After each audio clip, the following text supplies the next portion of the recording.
सूचना केवल हमारे विचार हैं, वित्तीय सलाह नहीं। निर्णय लेने से पहले खुद शोध करें। किसी भी लाभ या हानि के लिए हम उत्तरदायी नहीं हैं।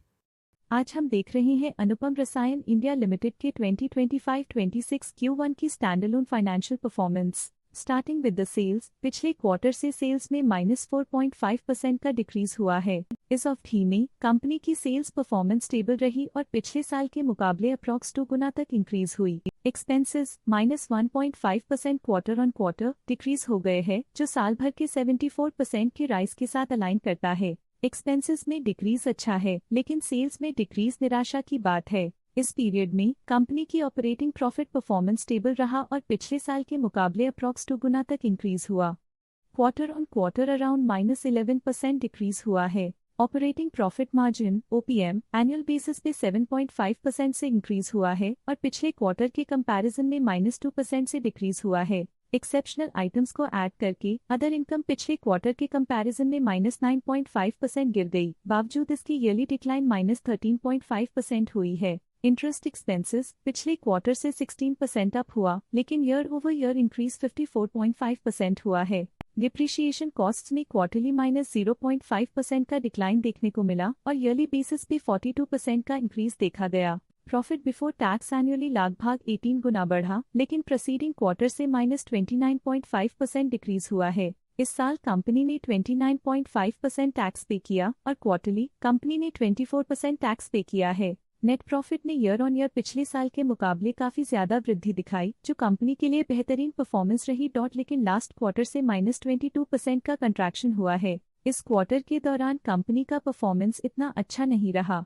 नेगेटिव नेट प्रॉफिट लॉसेस को इंडिकेट करता है। वहीं अगर एनुअल एनालिसिस की बात करें तो इस साल कंपनी का परफॉर्मेंस काफी अच्छा था। अर्निंग्स पर शेयर EPS में साल भर में पिछले साल के मुकाबले काफी ज्यादा ग्रोथ देखी, जो कंपनी की स्टेलर परफॉर्मेंस को दिखाता है। लेकिन क्वार्टरली में 22% की गिरावट भी नजर आई। इस क्वार्टर में कंपनी का EPS इतना अच्छा नहीं रहा। नेगेटिव प्रॉफिट कमजोर एफिशिएंसी को दिखाता है। अनुपम रसायन इंडिया लिमिटेड के फाइनेंशियल स्नैपशॉट को रिव्यू करते हुए कुछ मुख्य ट्रेंड्स सामने आए हैं, जो कंपनी की परफॉर्मेंस में रोशनी डालते हैं। जून 2022 से जून 2025 तक अनुपम रसायन इंडिया लिमिटेड की फाइनेंशियल जर्नी में सबसे पहले बात करते हैं सेल्स की। इस साल सेल्स में 4.5% की वृद्धि हुई है और पिछले 4 सालों में -8% की गिरावट हुई है, जो हाल ही में सुधार को दर्शाता है। पिछले साल की गिरावट के बाद इस साल सेल्स फिर से बढ़ना शुरू हुई है, जो सफल रिकवरी स्ट्रैटेजी को दर्शाता है। अब बात करते हैं एक्सपेंसेस की। इस साल एक्सपेंसेस में 7% की बढ़ोतरी हुई है, लेकिन पिछले 4 सालों में एक्सपेंसेस में -2% की गिरावट भी हुई है।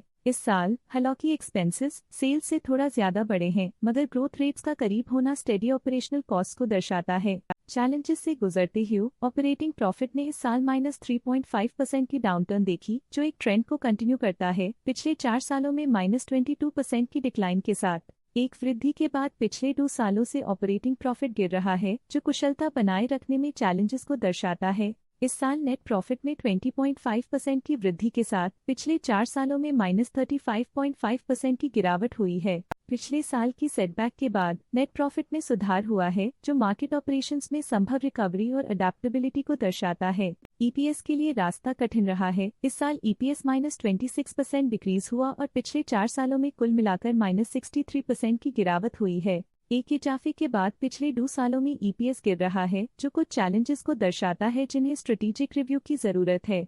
चलिए अब बात करते हैं शेयर होल्डिंग पैटर्न की। अनुपम रसायन इंडिया की शेयर होल्डिंग रिपोर्ट्स कुछ इस प्रकार की हैं, जो अननोन 2025 के तक चलता है। ये रिपोर्ट कंपनी के शेयर्स की डिटेल्ड जानकारी देता है, जिसमें promoters, promoter groups, foreign investors, public investors और सरकारी एंटिटीज शामिल हैं। पब्लिक द्वारा हेल्ड शेयर्स का परसेंटेज 30.11% से इंक्रीज होकर 2025 के में 31.64% तक का इंक्रीज से देखा गया। ये चेंजेस स्टेट है कि पब्लिक की इन्वेस्टमेंट कंपनी में क्वार्टर टू क्वार्टर इंक्रीज हुई है। जब कंपनी के शेयर्स का अधिकतम हिस्सा प्रमोटर्स, FII, DII या गवर्नमेंट के पास होता है, तब ये माना जाता है कि कंपनी मजबूत हाथों में है, जो स्थिरता और मजबूत समर्थन को दर्शाता है और इस मार्केट की स्थिरता बनी रहती है। डोमेस्टिक इंस्टीट्यूशनल इन्वेस्टर की शेयर होल्डिंग में थोड़ा डिक्रीज आया 2025 के से 2025 के में, जो दिखाता है कि डोमेस्टिक इंस्टीट्यूशंस ने अपने स्टेक को -0.01 से डिक्रीज किया है। फॉरेन इंस्टीट्यूशनल इन्वेस्टर्स की शेयर होल्डिंग में थोड़ा डिक्रीज आया 2025 के से 2025 के में, जो दिखाता है कि फॉरेन इंस्टीट्यूशंस ने अपने स्टेक को क्वार्टर टू क्वार्टर -1.52 से डिक्रीज किया है, जिसे पता चलता है कि उन्होंने अपनी इन्वेस्टमेंट्स को पुल बैक किया है। ये था कंपनी का करंट शेयर होल्डिंग पैटर्न। अब नजर डालते हैं अनुपम रसायन इंडिया के स्टॉक रिकमेंडेशन पे। लॉटस स्टॉक का करंट प्राइस 726 रुपीस चल रहा है। देवेंद्र चोकसी ने स्टॉक की बाय रिकमेंडेशन दी थी। उन्होंने स्टॉक का टारगेट प्राइस 1053 का अनुमान लगाया था। रिकमेंडेशन के समय स्टॉक का प्राइस 1003.6 चल रहा था, जो करंट प्राइस से 4.7% अप है। केआर चोकसी ने स्टॉक की होल्ड रिकमेंडेशन दी थी। उन्होंने स्टॉक का टारगेट प्राइस 694 का अनुमान लगाया था। रिकमेंडेशन के समय स्टॉक का प्राइस 670.05 चल रहा था, जो करंट प्राइस से 7.6% डाउन है। आज के लिए फाइनेंशियल सेक्टर में इतना ही। देखने के लिए धन्यवाद। स्टॉक लेटेस्ट न्यूज अपडेट के लिए चैनल को सब्सक्राइब करें और वीडियो को लाइक एंड शेयर करें।